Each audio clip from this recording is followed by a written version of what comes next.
Prendiamo ispirazione dai cari amici pugliesi col panino col polpo fritto? Facciamo dei mini bun da aperitivo con aioli al nero di seppia, calamarelle fritte e i magnifici mini bun fatti in casa. Ingredienti per la maionese: spicchio d'aglio, uovo intero, succo di limone, sale e nero di seppia. Via!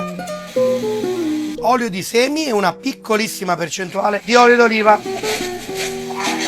Maio pronta per la frittura, non me le volete o farina granito o un mix di semola rimacinata e grano tenero, cappuccetti, calamarelle, polpetti quelli piccolini e seppioline adatti, mi raccomando, pulitissimi ma un po' umidi. Andiamo!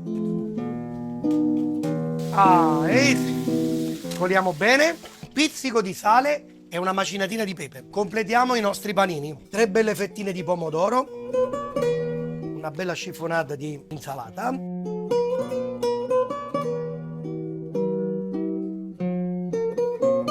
raccomando non lesinate, mettete un po' della maionese sulla parte alta del panino.